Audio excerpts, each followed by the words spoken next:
Do you know that one of the greatest assets you have in life is your attitude? Many people do not know this, and as a result, they live life not caring about their attitude, and they're surprised why they are failures in life, in relationships, and everything they lay their hands upon to do. Listen to me, your attitude influences almost every area of your life. In this video, I want to share with you 5 things you need to know about your attitude. And I believe very strongly that if you take all these 5 things that I'm about to share with you and begin to imbibe them into your life, your attitude will begin to make the difference in your life and will become one of the single major contributor to your success in life. So what are these 5 things? Number 1, your attitude determines your altitude in life. By that I mean that your attitude is a predictor of your future. If you want to know what your future looks like, simply look at your attitude.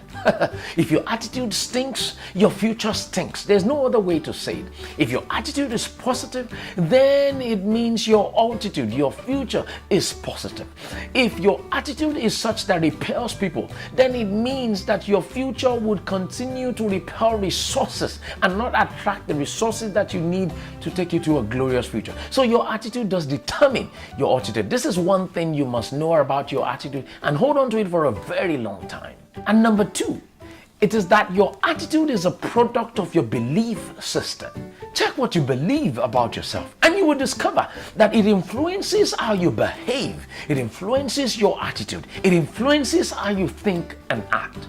It influences how you walk and talk. It influences how you move and you relate with people. It is important to know that revisiting your belief system might actually be very consequential to a great future. And your belief system needs a constant check if you want to have a great future.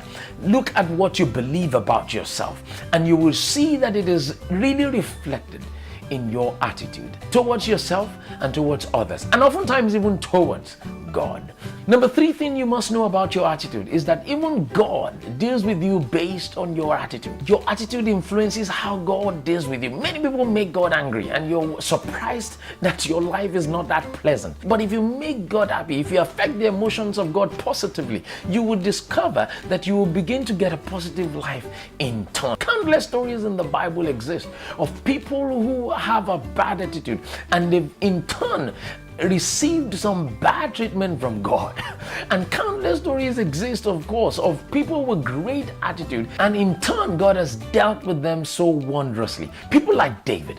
Every single time David went wrong and he's been corrected by a prophet of God, you will see the humility, soberness, and a kind of remorsefulness in David to get back in line with God, and he would see him in bitter and sackcloth, literally asking for forgiveness, repenting, and oftentimes even trying to restitute. That's the heart, that's the attitude that God deals with positively. It reminds me in contrast of Prophet Eli.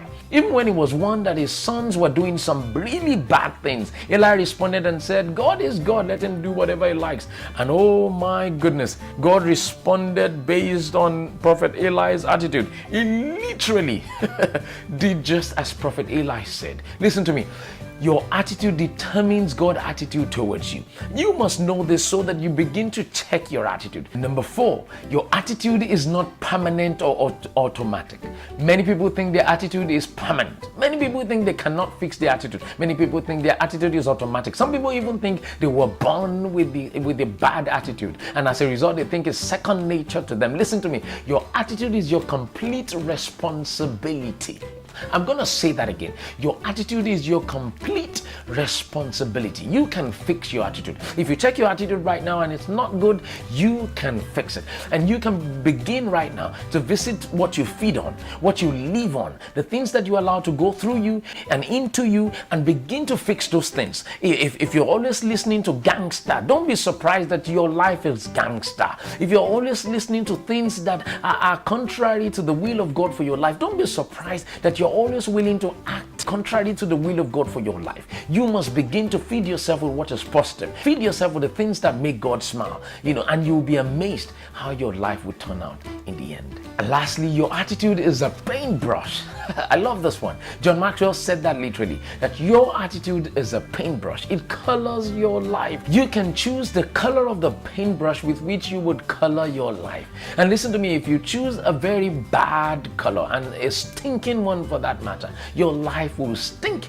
And unfortunately, you will repel resources and people that can help move your life forward. And many people are like that. Their attitude is so bad that they repel resources. They repel other people. They repel the helpers of their destiny, helpers of their purpose, just because of their attitude. Some people even repel future partners, great and awesome future partners, because of their attitude. With that, I've come to the end of Motivitality this week, and I'd like to welcome you to connect with me on my website, www.samuelekundayo.com. And if you have been inspired by this wonderful post, I would enjoy that you please click or tap the share button right now and share this message with someone, either publicly on your timeline or privately, and I'm sure their lives will never remain the same again. Of course, if you're watching this and you like to invite me to speak at your conference anywhere all over the world, I'll be more than happy to do that. Just go on to my website right now, samuelekundayo.com/speaking,